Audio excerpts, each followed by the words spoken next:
What's up, everybody? Welcome back to Beyond the Grave Media. This is Josh here, checking in on you out there in YouTube land. YouTube, welcome. Have a seat, crisscross applesauce, however you want to be on the floor. We have no script tonight. We are going to go completely off the cuff. Give yourself a quick little stretch. Sometimes these things can get stressful because I talk out of my ass sometimes, and I don't know what I'm talking about. Watch that fire back there. That's just...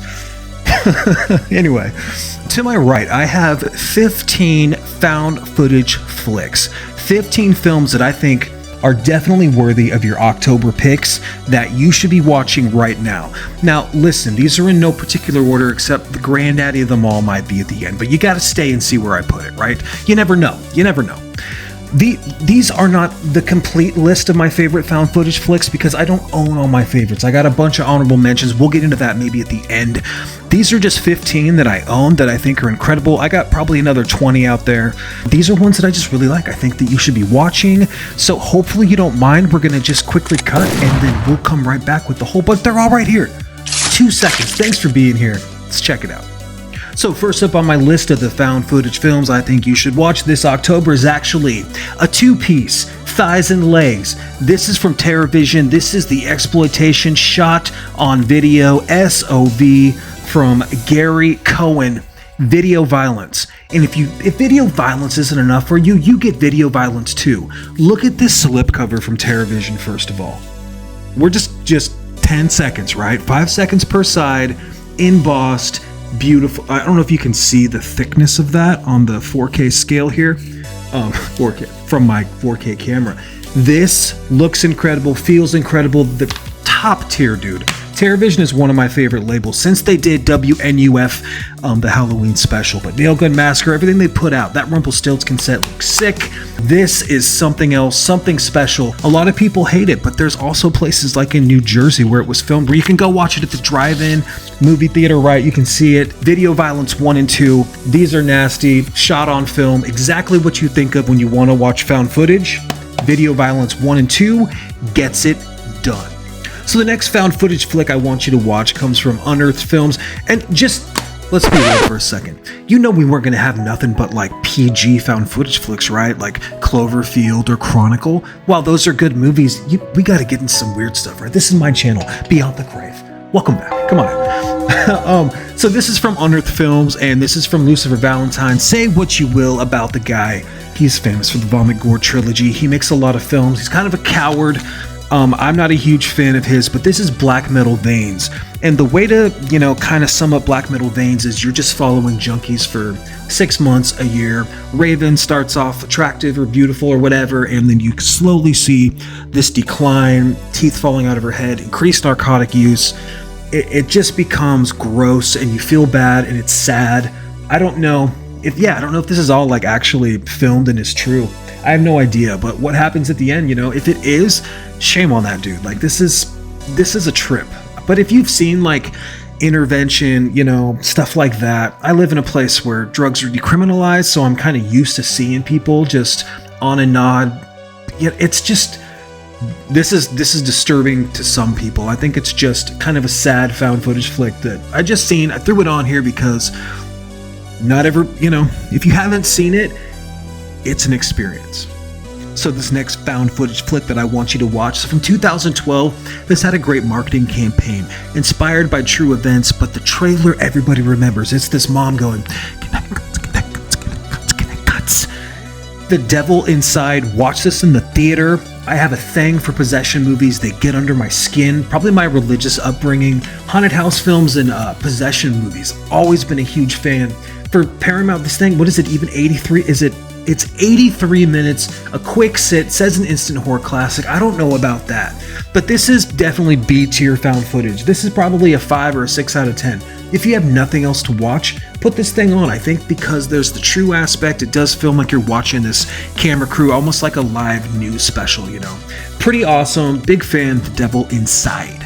Sticking with overseas found footage flicks I want you to watch, this one takes place in Paris, in those catacombs down there underneath where there's all the bodies buried. I thought there was no way this movie would be good. No possible way. Hated the trailer, hated the marketing. I was like, this looks so stupid. I don't know. They were all just kind of like this back then. This is 2014's Sleeper. sleeper pick, As Above, So Below. This is a great movie, and I wasn't paying enough attention to it when it came out. I didn't watch it until like 2 years ago. Everybody was telling me, no, you gotta try it. You love found footage. You're gonna love it. Guess what? Dude, I was so wrong. Absolutely love this film. I love the idea of there being like the cell phone, like it's just ringing down there and they're like trying to pick it up, and there is some crazy scenes, some trigger warning scenes in here. As Above, So Below. I think it's got a great effects. I love how you slowly get closer and closer to hell. It's unnerving, man. I think this is a guilty pleasure. This is one of my favorite found footage flicks. I can't recommend it enough. It surprised the hell out of me. As Above, So Below. Check it out. This film from 2015 was one of me and my wife's favorite movies that we watched in the theater. It's got the Peter. There's a show on Hulu now based on this film. This is so smart. This is 2015. Is this the Australian or New Zealand? What We Do in the Shadows. Absolutely banger vampire found footage film, documentary, whatever you want to call it, mockumentary. This is so funny. It's got awesome effects, awesome gore, awesome blood. Peter down in the basement, who's just Nosferatu, or what's his name from Salem's Lot? It's killing me. Barlow from Salem's Lot. Nosferatu. This is so funny. It's so good. It's got amazing. You're dead. Yo, awesome music, dude. What We Do in the Shadows. Who put this out? Was this Mag? No. Anyway, this is an overseas release. Is this New Zealand? I forget. This has got to be on your Halloween watch list. The show is pretty funny. It's pretty good. The first season's got some great moments. I think that this movie is a 10, man, all day. This next found footage flick is from 2010, and this film freaks me out. I think it does here's the actual movie and here's the footage that's supposed to inspire it. It kind of goes back and forth, and I think they do it incredible. Is it Mila Jovovich from this thing? 2010's not The Third Kind, which is just alien encounters, right?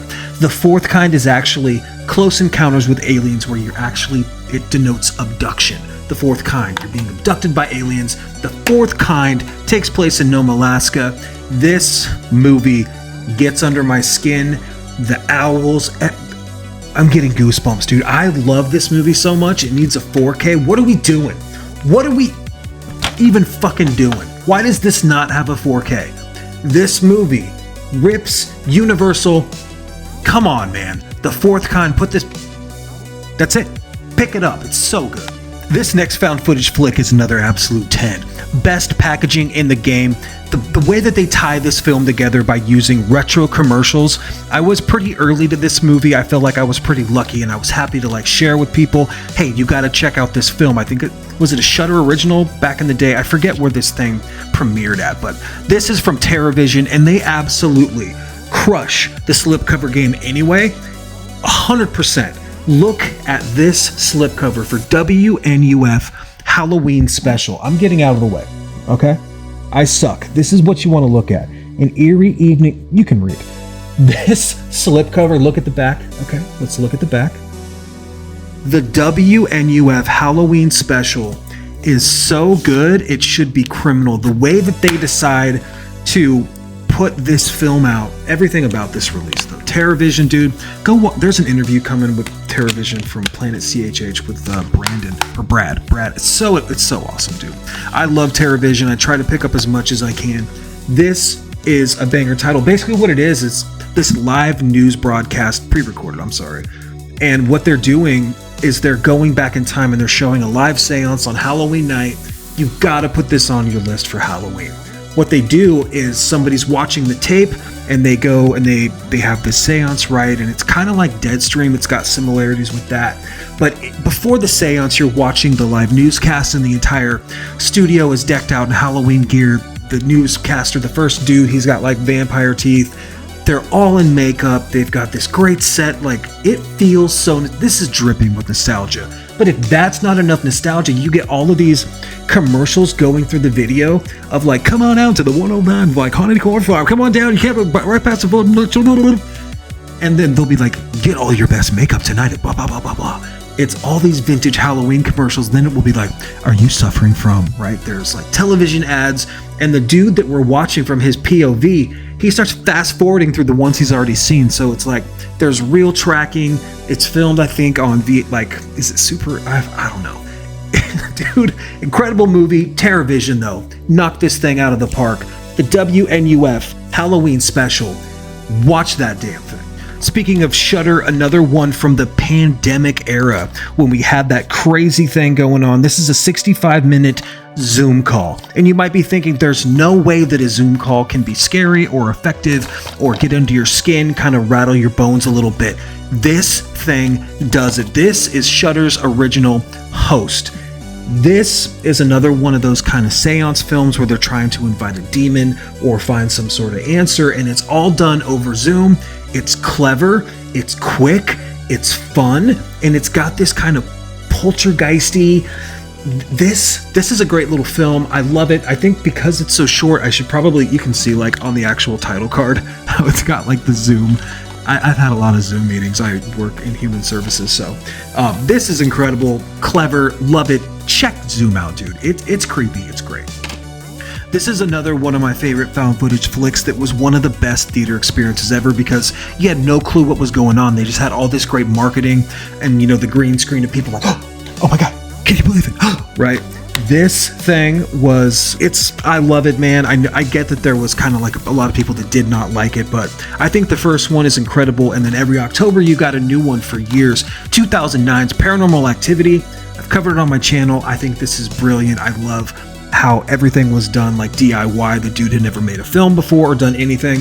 Figured it all out. Lighting, sets, score, acting, rehearsals, special effects, how to like have masks on your video. This is a great film. I love Paranormal Activity. It's pretty classic though. Like it's gotta be. This next one from 2014 deals with one of my like childhood fears, which is old people, specifically old women. I don't know what it is. This is kind of a little bit of fan service documentary, found footage, behind the scenes, video essay, right? Like hit piece on Alzheimer's. This is The Taking of Deborah Logan. This is a horrifying film that I think is amazing. Every time I watch it, I get something new out of it. The relationships that they build, the dread, the spade, the telephone, and how she's like going through all the different patches and, working that circuit board. And then finally, the snake. Love this film. This was kind of pre-Hereditary. I think this is an incredible film. I love it so much. The Taking of Deborah Logan is a 10. This next film is a 10. It's got a great reputation. This is a region-free disc, Blu-ray from Second Sight out of Australia from 2008. Incredible title, Lake Mungo. This movie unnerves me. I think the dread and the pacing is so great. I think that a lot of movies owe something to Lake Mungo. It's just this perfect, like, melting pot of fear, anxiety, dread, grief, everything that you can imagine happening if your daughter drowned in a lake. Like, this film is so unsettling because there's a period where you feel you've solved the mystery and everything's going to be okay, but it's not. It's not okay for Alice. I think this, if you don't watch any of these films, I think that Lake Mungo and The Taking of Deborah Logan are both just about as good as you can get. I love this film so much. Check this out from Second Sight. It's region free. It's in stock. So everybody out there, I think what I'm going to do is I'm going to call this the end of part 1, because I still have 4 films here that I think everybody needs to watch. 4 found footage flicks this October. And I don't think I can just give them like a minute of my time. I think those at least need 2-3 minutes per. That's another 12 to 15 minute video. I don't want to just rush through them. You got a pretty good sample size here with this stack. And really, I probably should have saved Lake Mungo and done that tomorrow because it means so much to me. But the other 4 are just as important. Thanks so much for being here. If you want to see more from me, including part 2, like, comment, subscribe. You know what to do down there. Talk some shit, and then follow me on social media. I'm going to, it's called it's this haunted farm where, last year it's in a corn maze, and it's pretty intense. It's about an hour long, so I might come here really late tomorrow and do this video. Can't wait to see you again. Until next time, take care of yourselves. Cheers.